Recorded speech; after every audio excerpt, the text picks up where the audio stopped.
नमस्कार। मेरे सामने 51 वर्षीय व्यक्ति हैं जिनकी हस्तरेखाओं को मैं यहाँ पर पढ़ने जा रहा हूँ। किस किस प्रकार की गतिविधि इनकी उंगलियों पर है, पर्वतों पर है, रेखाओं पर है, उन सबको मैं यह क्रम से पढ़ूँगा और आखिर में आपके सवालों के जवाब। सबसे पहले मैं बता देता हूँ, किसी भी व्यक्ति को जीवन में सफलता प्राप्त करने के लिए उसकी कनिष्ठा उंगली का होना सही जरूरी है, क्योंकि जब जब ये सूर्य की उंगली के प्रथम पर्व तक पहुंचती है तो ये आपकी मेधावी क्षमता को बताती है, ये आपकी दृढ़ संकल्प को बताती है, ये आपके बुढ़ापे तक अच्छी याददाश्त रहने के लिए और अच्छे व्यापारी और जीवन में सफलता प्राप्त करने वाले लोगों की ऐसी उंगलियां होती हैं। जीवन में उतार चढ़ाव आ जाए, उनसे संघर्ष से निकलने की जो क्षमता होती है वो ऐसी उंगली वालों में होती है। जब मैं बात करता हूँ आपके प्रथम पर्व की, इस पर किसी भी प्रकार से कोई भी मानसिक डिप्रेशन, मानसिक टेंशन या किसी भी स्थिति से लड़ने की खराब स्थिति का योग दिखाई नहीं देता। यानी कुल मिलाकर व्यक्ति अपने आप में पूरी तरीके से पॉजिटिव है। सेकंड पर्व होता है व्यक्ति के स्वभाव को पढ़ने के लिए। क्या व्यक्ति पर बात बात पर लड़ने की संकेत है, या व्यक्ति बहुत भाषा शैली में कड़वा है? ऐसा कुछ नहीं है। उंगली थोड़ा सूर्य की उंगली से मिलने के बाद हटकर है, यानी स्वतंत्र निर्णय लेने की शक्ति है और उस पर सफलता से बढ़ने की स्थिति। सेकंड पर्वत पर थोड़ा राहु रेखाओं का प्रभाव होता है, तो ये रेखाएं अपने आप में पॉजिटिव रेखाओं के मुकाबले बहुत ही निम्न है, बहुत ही कम है। यानी कुल मिलाकर व्यक्ति के जीवन के अंतर्गत यहाँ पर वर्तमान में धन के लिए संघर्ष दिखाई देता है। आइए बात करते हैं सूर्य की उंगली के प्रथम पर्व के बारे में। उस पर किसी भी प्रकार से कोई बड़े आँख के रोग नहीं, किसी प्रकार से कोई एक्सीडेंट का योग नहीं, किसी प्रकार से यहाँ पर किसी भी बीपी से संबंधित बहुत बड़े रोग के संकेत नहीं है। या अगर इस तरह की कोई बीमारी है भी तो व्यक्ति का सही मेडिसिन चल रही है, उसको वो लेता रहे। सेकंड पर्वत पर राज्य सरकार से संबंधित किसी प्रकार के बहुत ज़्यादा लाभ का योग दिखाई नहीं देता। सामान्य रूप से कोई मुकदमे का योग भी दिखाई नहीं देता। तीसरा पर्व व्यक्ति के जीवन में जाना जाता है माता पिता से संबंधित सहयोग के लिए। उंगली का थोड़ा सा आगे अगर फैलाव होता है तो किसी न किसी कारणवश व्यक्ति अपने माता पिता के बुढ़ापे में उनका ज़्यादातर सहयोग हाथ पैरों से नहीं करता, यानी सेवा रूप से नहीं कर पाता। यहाँ बात करेंगे आपकी शनि की उंगली के बारे में। शनि की उंगली और उसका प्रथम पर्व, यानी कुल मिलाकर के आपके जीवन के अंदर यहाँ पर किसी भी स्थायी रोग का संकेत नहीं है। यानी रोग कुछ भी है आपका, उसकी दवाई सही लगी हुई है, उसके अनुसार वो रोग आपके शरीर में कहीं भी कोई इफ़ेक्ट नहीं कर पा रहा, ख़राब नहीं कर पा रहा, क्योंकि आपका उसकी मेडिसिन बिल्कुल सहयोग लगी हुई है। सेकंड पर्वत पर देखा जाता है व्यक्ति पर किसी बड़े प्रकार के बड़े कर्ज की रेखा नहीं है, किसी प्रकार के कोई बड़े पैसा डूबने का योग वो भी नहीं है। तीसरा पर्व अपने परिवार के संचालन को सही तरीके से चलाने के लिए जाना जाता है। ये भी यहाँ पर पूरा संयुक्त रूप से ठीक दिखाई पड़ता है। मैं बात करता हूँ आपके प्रथम पर्व के बारे में। शुगर, कोलेस्ट्रॉल, लीवर, किडनी, मोटापा, इस तरह के रोगों के लिए जाना जाता है। यहाँ पर इसकी स्थिति भी पूरी तरह से मजबूत है। कोई भी रोग है उसका मेडिसिन सही चल रहा है तो वो रोग आपके शरीर के अंदर बुरे इफेक्ट नहीं कर पा रहा है। सेकंड पर्वत पत्नी के सुख सहयोग के लिए जाना जाता है। पत्नी से किसी भी प्रकार का कोई टकराव नहीं, कोई विवाद नहीं, किसी प्रकार का तलाक की स्थिति नहीं, अच्छे संयुक्त हिसाब से यहाँ पर योग है। तीसरा पर्व संतान के सुख सहयोग का है। पूर्ण संतान सुख सहयोग आपको प्राप्त है। आइए बात करते हैं आपके बुध पर्व के बारे में। बुध का पर्व आपकी भाषा शैली के साथ साथ जाना जाता है धन की मजबूत स्थितियों को बनाने के लिए। अगर मैं वर्तमान की स्थिति से देखूं तो यहाँ पर बिल्कुल उस तरह की रेखा दिखाई नहीं पड़ती जिसके द्वारा व्यक्ति के जीवन में बहुत अच्छे धन के योग बन पा रहे हों। यानी वर्तमान में धन आपके व्यापार से बहुत मजबूती के साथ नहीं मिल पा रहा है। मैं बात करता हूं इसके बाद में यहाँ आपके पर्व की, और यहाँ से कोई भी सरकारी नौकरी का योग नहीं। किसी भी प्रकार से यदि मैं इस पर्वत पर देखता हूँ तो कोई प्रसिद्धि का योग नहीं, किसी नेतागिरी का योग नहीं, किसी प्रकार से किसी सरकारी अवार्ड के मिलने की स्थिति यहाँ पर नहीं है। अब बात करते हैं हम आपके पर्व की, और वो है आपका पर्व शनि का पर्व। शनि का पर्व भाग्य का पर्व, भाग्य का पर्व, और यहाँ आपकी उम्र 51 वर्ष और उससे आगे की योग्यता। यहाँ पर कोई इसी प्रकार का ऐसा संकेत नहीं दिखाई पड़ता कि आपका भाग्य साथ नहीं दे रहा। कुल मिलाकर भाग्य सही दाद दे रहा है, चिंता करने की कोई भी आवश्यकता नहीं है। अब बात करते हैं आपके पर्व की, और वो है आपका बृहस्पति का पर्व। सम पर्व बृहस्पति, खड़ी रेखाएं और साथ ही साथ टैलेंटेड रेखाओं का शनि पर्व को देखना।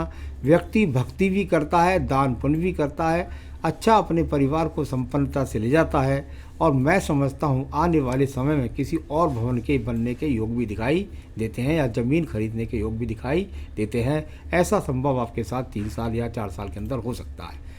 आइए बात करते हैं आपकी यहाँ पर हृदय रेखा के बारे में। हृदय रेखा अगर कहीं से कहीं तक भी देखता हूँ तो कोई भी हृदय रोग नहीं, कोई भी बड़ी बीमारी का योग नहीं। मन के अंदर कोई चिंता है, लेकिन बहुत बड़ी चिंता से किसी प्रकार के रोग की उत्पत्ति नहीं। साथ ही साथ पति पत्नी के बीच में बड़ा सहयोगात्मक रवैया है, और मानसिक चिंताओं को या मन की चिंताओं को जीतने वाली ये हृदय रेखा आपके पास मौजूद है। अब बात करते हैं इसके बाद में आपके निम्न मंगल पर्व के बारे में। निम्न मंगल कर्म रूपी पर्व, और बहुत ही मजबूती के साथ कर्म रेखाएं यहाँ पर हैं। ये क्योंकि ज़्यादा राहु रूप में आगे नहीं निकली हैं, तो चिंता की कोई आवश्यकता नहीं है। आपके आगे वाले जीवन में किसी भी प्रकार की बहुत बाधा नहीं, और ये क्योंकि पीछे भी अगर कोई ज़्यादा खराब होती तो वो भी दिखाई पड़ती। मैं समझता हूँ यहाँ पर मेहनत करने की आपकी शक्ति, और साथ ही साथ सही रूप से संयुक्त रूप से अपने डिसीजंस पावर के द्वारा बढ़ने की शक्ति इन मंगल रेखाओं में है। आइए बात करते हैं आपकी बुद्धि रेखा के बारे में। बुद्धि रेखा, और ये बुद्धि रेखा यहाँ से बहुत बैलेंस होकर बुध पर्वत पर ख़त्म हुई, यानी चंद्र पर्वत तक तो नहीं गई।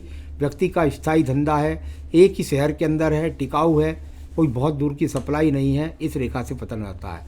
साथ ही साथ पता लगता है कि आप में डिसीजंस पावर बहुत मजबूत है, अपने फैसले लेते हैं, उस पर स्थापित रहते हैं, और उसको जब तक पूर्ण नहीं कर लेते उसमें सजगता के साथ लगे रहते हैं। बहुत अच्छी बुद्धि रेखा है, जिसके द्वारा आप अपनी सभी समस्याओं को हल कर सकते हैं। मैं बात करता हूँ इसके बाद आपके पर्वत की। द्वितीय पर्वत मंगल, सेकंड पर्वत, झगड़े झंझट कोर्ट कचहरी मुकदमा, यहाँ पर इस तरह की कोई भी स्थिति नहीं है। चंद्र पर्वत बहुत मजबूत, यानी माता का पक्ष भी मजबूत, साथ ही साथ मन का पक्ष मजबूत।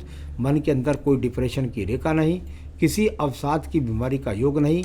व्यक्ति कोई शराब का सेवन, बुरे सेवन या बुरे आचार नहीं करता, बुरे लोगों में ज़्यादा उठता बैठता नहीं है। अगर नाचने गाने का संगीत भी यहाँ पर संगीत का भी कोई शौक नहीं है। आइए बात करते हैं व्यापारिक रेखा बुध रेखा के बारे में। एक बुध रेखा और है, ये बहुत मजबूती से बनेगी दूसरी वाली। यहाँ पर इसका मतलब है व्यक्ति ने, नीचे वाली रेखा का मतलब हुआ व्यक्ति ने अपनी मेहनत के द्वारा अपने मकान स्वयं निर्माण किए। दूसरी व्यापारिक रेखा जो मैंने ऊपर की दिखलाई थी, ये और मजबूत बनेगी। जितनी ये मजबूत और ज़्यादा बनती जाएगी, उतना व्यापार आपका और मजबूत हो जाएगा। ये रेखा यदि पहुंच गई आपके बुध पर्वत तक, ऊपर तक, तो निश्चित रूप से ये आपको करोड़ों रुपए, अरबपति करोड़पति भी बना देती है। आइए बता देते हैं आपके इसके बाद में आपकी रेखा के बारे में, और वो है आपकी भाग्य रेखा। भाग्य रेखा स्वयं से निर्मित, अपना भाग्य का निर्माण स्वयं किया, आगे बढ़ते चले गए और जीवन में अपने आप को स्थापित किया। मैं इस भाग्य रेखा को अच्छी रेखा ही मानता हूँ। उतार चढ़ाव जीवन का एक पक्ष होता है, वो आता रहता है किसी भी व्यापारी के साथ में। यहाँ बात करते हैं आपके शुक्र पर्व के बारे में। संसाधनों का शुक्र पर्व पर किसी भी प्रकार की जाली नहीं है। जाली का मतलब होता है व्यक्ति के जीवन के अंदर संसाधनों में कमी। जाली का मतलब होता है व्यक्ति के पति पत्नी के संबंध तालमेल ठीक नहीं। जाली का मतलब होता है कि व्यक्ति के जीवन में अपनी संपत्ति जुड़ी हुई बेच देना। यहाँ पत्नी से भी संबंध सही है, पैतृक संपत्ति भी कोई नहीं बेची है, चरित्र भी अच्छा है, किसी भी प्रकार का यहाँ पर संसाधनों की विशेष कमी भी नहीं है। आइए बात करेंगे आपकी रेखा के बारे में, और वो रेखा है आपकी यहाँ पर आयु रेखा। इसको सपोर्ट दी है इस आयु रेखा को, इस रेखा ने, और ये आयु रेखा यहाँ पर बदली है। लगभग जो मैं समझता हूँ इस रेखा में 52 से 54 वर्ष के बीच में ऐसा दिखाई देता है, या आप इस समय से लेकर के कि आप किसी भवन निर्माण को बना पाएंगे या किसी तरह का कोई परिवर्तन हो सकता है करके अपनी उन्नति को तय करेंगे। यहाँ ये अच्छा संकेत है। आयु रेखा के लिए कवरेज रेखा साथ में लग गई है। आयु रेखा बनती है लगभग 77 से 78 वर्ष, आगे भी रेखाएं बढ़ती रहती है। आयु के बारे में बताने वाला सिर्फ विधाता है। तो ये सब चीज़ें बताई। अंगूठे की प्रवृत्ति भी बिल्कुल ठीक है, किसी प्रकार का विशेष रूप से किसी से झगड़ते नहीं हैं, बहुत ज़्यादा संसाधनों की भूख भी नहीं है, अपना प्यार से काम चलाना चाहते हैं। बहुत सुंदर ये हाथ है। तो ये तो सब मैंने आपके हाथ की रेखाओं में बताया। आपके सवालों पर चलते हैं। 2020 और 21 सही नहीं गया, 2022 व्यापार के लिए कैसा रहेगा? यानी अगर आप मुझसे कह रहे हैं कि आगे वाला यानी आपके जीवन का 52वां वर्ष कैसा रहेगा, तो ये मैं आपको बता देता हूँ कि देखिए, आपके यहाँ पर ये रेखा चलती है 55 वर्ष तक, ये 55 तक गई। इसको थोड़ा सा एक राहु रेखा ने यहाँ से इधर से साइड से थोड़ा सा काटा, हल्का सा काट दिया। इसके बाद ये यहाँ 52 से 53 वर्ष में चली गई।